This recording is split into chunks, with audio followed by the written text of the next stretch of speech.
Hello guys, welcome back to the channel of Simran Ayas. So हम लोग parliament कर रहे थे, that is in your thank you series, and we were discussing P53 जो हम लोगों का पेज नंबर है पॉलिटी के अंदर, लर्न बाय मैप्स के अंदर वो डिस्कस कर रहे थे।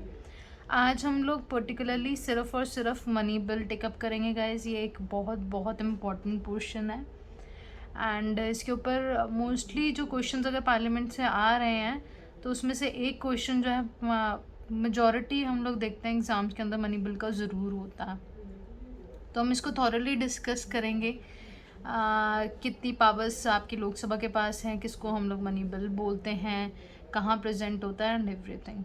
सो we will start. So guys, हम लोगों का जो मनी बिल है, अगर आपको पूछा जाए कि व्हाट इज़ मनी बिल, तो अब इसकी कोई एज सच डेफिनेशन नहीं है गाइस कि मैं इसको बोलूँ कि ये चीज़ अगर आए तो टैक्स आए तो ये इसके अंदर आ जाएगा, अगर नहीं कुछ और चीज़ आ रही है, ऐसी कोई डेफिनेशन नहीं है। सिर्फ आप लोगों को गाइस यही याद रखना है कि अगर हम लोगों का आर्टिकल नंबर 110, राइट, ये जो है हमारा आर्टिकल कॉन्स्टिट्यूशन का, इसके अंदर डिफाइंड है कि मनी बिल होता क्या है। Constitution defines your money bill. बहुत बार ये क्वेश्चन पूछा जाता है कि क्या मिनॉरिटीज़ डिफाइंड है कॉन्स्टिट्यूशन में, क्या कुछ और डिफाइंड है। तो हमें पर्टिकुलरली ये चीज़ याद रखनी है कि हमारा बहुत कौन सी चीज़ें डिफाइंड हैं, कौन सी नहीं, but money bill exactly defined है कॉन्स्टिट्यूशन में। यहाँ पे लिखा हुआ है आपका आर्टिकल नंबर 10 के अंदर कि जो हमारे प्रोविजंस हैं, ठीक है, that deals with your imposition, abolition, remission and alteration और रेगुलेशन ऑफ एनी टैक्सेस। अब ये अगर आप आर्टिकल नंबर 110 अगर अपनी एप्लीकेशंस में निकाल के देखेंगे या कभी भी किसी अपने नोट्स में निकाल के देखेंगे तो आपको ये 7 पॉइंट्स मिलेंगे और गाइज आपको ये एज इट इज़ रट्टे मारने हैं। You don't have any choice, आपको वर्ड टू वर्ड ये चीज़ें याद होनी चाहिए, रट्टी होनी चाहिए। तो इसका जैसे ना आपका एक ट्रिक है, दैट इज़ योर TM कैरा। जैसे कैमरा है तो या तो टाइम कर लो आपका, या तो टाइम कैमरा कर लो, या तो टाइम करंट अफेयर्स ज़हरा कर लो, ठीक है। सो इसमें क्या है, सबसे पहला टैक्सेस लग रहा है, अबॉलिश हो रहा है, रिमिशन हो रहा है, ऑल्टरेशन हो रहा है टैक्स के अंदर, तो वो किसके अंदर आएगा, मनी बिल के अंदर आएगा। Number 2, regulation of the borrowing of the money by the union government. अब गाइज इसमें ये है कि आप लोगों को कंसेप्शनल क्वेश्चन नहीं पूछेंगे, बिकॉज कंसेप्ट जो है आपका बस इतना ही आपको एक बता देंगे, इतना ही आपको बोल देंगे हाँ जी कि क्या ये चीज़ें, अगर आप स्टेटमेंट बेस्ड आपके कोई क्वेश्चन आते हैं तो आपको बोल देंगे हाँ जी ये है अप्रोसिएशन, या फिर आपका कोई और यहाँ पे वर्ड जोड़ के वो बोल देंगे of your consolidated fund of India, क्या ये इसके अंडर है। तो आपको as it is word to word इसको याद रखना है, इसका और कोई इलाज नहीं है, कोई इसका हिला नहीं है, बट ये पूरा का पूरा आपको जो लाइंस हैं वो लट्टी होनी चाहिए, राइट। सो एम से आप इसको मनी याद रख लेना, tax and your money, borrowing of the money of your union government, ठीक है जी। थर्ड हम लोगों का that is your custody of ये consolidated fund of India and contingency fund of India. आगे गाइज हमारा आएगा कि कंसोलिडेटेड और कंटीजेंसी फंड में हमारा क्या फ़र्क होता है, हम लोग वहाँ पे डिस्कस करेंगे क्या चीज़ें होती हैं, या पेमेंट हो रही है या विड्रॉल हो रहा है, ठीक है। तो इन दोनों का भी अगर नाम आ रहा है तब भी हम लोग वहाँ से जज कर सकते हो, that is your money bill आ रहा है।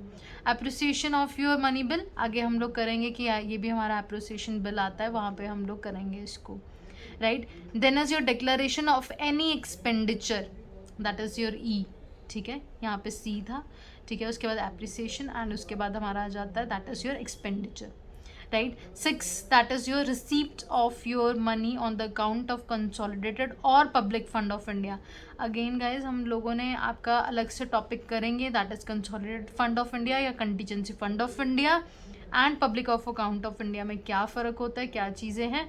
मैं ऊपर से अगर आप लोगों को बता दूं कि जो हमारा जो कंसोलिडेटेड फंड ऑफ इंडिया होता है गाइज, उसके अंदर जितने भी टैक्सेस गवर्नमेंट कलेक्ट करती है डिफरेंट सोर्सेस से, तो वो सारे आपके कंसोलिडेटेड फंड ऑफ इंडिया में इकट्ठे होते हैं, ठीक है। जितने भी आपके एक्सपेंसिव कहीं से भी वो कमाई कर रही है, इनकम कर रही है। कंटीजेंसी फंड जो होता है हम लोगों का एक इमरजेंसी फंड है, ठीक है। जैसे हमारी एक पॉकेट के अंदर एक आपकी इमरजेंसी पॉकेट होती है और जब तक हमें वो इमरजेंसी में पैसे चाहिए नहीं होते हम निकालते नहीं, तो वैसे ही हमारा कंटीजेंसी फंड है, जब तक हमारा कोई डिजास्टर या फिर कोई ऐसी चीज़ नहीं आ रही तब तक हम लोग इसको नहीं छेड़ते। पब्लिक अकाउंट ऑफ इंडिया में क्या है, जैसे कि गाइज हम लोग किसी से उधार ले रहे हैं और हमें पता है कि हमने उसको अगले महीने चुकता करना है, या फिर हमारी सैलरी आ गई तो हमने उसको इस डेट का वादा किया हुआ है तो वो वापस करने हैं पैसे, वैसे ही आप इसको पब्लिक अकाउंट ऑफ इंडिया के ले सकते हो। बाकी रेफरेंस के लिए हम लोग अलग से इसको डिटेल में वीडियो बनाएंगे, राइट। सो नेक्स्ट हमारा जो आता है that is your 7th, any matter incidental to any of the above. अब मैंने ये क्यों बोला था कि you are not the decision making authority. अगर बाय चांस इसके अंदर कोई भी डिस्प्यूट होता है कि ये क्या मनी बिल के अंदर फॉल करती हैं ये चीज़ कि नहीं करती हैं, ये सोली जो हमारा जो पावर्स हैं that is with your speaker. Speaker जो है डिसाइड करता है, पर्टिकुलरली ये आपका जो लोकसभा का जो चेयरपर्सन है दैट इज़ प्रिजाइडिंग ऑफिसर है, दैट इज़ योर स्पीकर। सिर्फ उसी के पास ये पावर है, वो बताएगी कि मनी बिल जो है आपका ये है कि नहीं है, ठीक है। क्या वो फाइनेंशियल बिल बहुत सिमिलर होते हैं, पर ये ही ग्राउंड्स है जिसके बेसिस पे वो डिस्कस होता है, या फिर एनी एक्सीडेंटल केस जो कि आपका अबव मेंशन है आसपास मिलते जुलते। अब ये हम लोग कभी भी आपका जुडिशियल रिव्यू नहीं कर सकते ना, इसके ऊपर आपको बहुत ज़्यादा आपको ये दे देंगे कि हाँ जी बताओ ये ऐसा कोई केस आया है तो आप बताओ ये मनी बिल है कि नहीं। नहीं, ऐसा कोई ऐसा क्वेश्चन नहीं पूछा जाएगा, अगर पूछा भी जाएगा तो इनके अराउंड ये चीज़ें आएंगी। एंड ये आप याद रख सकते हो, yes that is your article number 110 ABCDEFG करके आप इसको ये याद रख सकते हो। नेक्स्ट हम लोगों का P4 पे अगर हम लोग जंप करते हैं गाइस, तो जैसे हम लोगों ने बात की थी आपकी कि जो डिसीजन है हमारे स्पीकर का वो फाइनल रहता है, राइट। जो स्पीकर है उसका जो डिसीजन है हम लोगों का वो फाइनल रहता है एंड वो बताता है कि ये मनी बिल है कि नहीं। अब मैं आपको इसके पीछे अगर मैं लॉजिकली समझाऊँ ना कि क्या चीज़ है, तो गाइस जो हमारा मनी बिल होता है ना, अब देखो हमने लास्ट वीडियो में हम लोगों ने पब्लिक आपका बिल किया था और प्राइवेट बिल किया था, है ना। तो पब्लिक और जो हमारा प्राइवेट बिल होते हैं, ठीक है, तो ऑफकोर्स जो हमारी सत्ता में है दैट इज़ योर पब्लिक, जिसकी रूलिंग पार्टी बनी हुई है, वही जो है आपका लोकसभा का स्पीकर डिसाइड करता ना। तो वो रूलिंग पार्टी ने कहाँ पैसे खर्चने कहाँ नहीं करने, वो सारा कौन डिसाइड करता है आपका, वो मतलब कि एक तरीके का उसके हैंड में होता है, रूलिंग पार्टी के हैंड में होता है कि वो किसको करना चाहती है, आपकी मनी बिल किसको बताना चाहती है, ठीक है।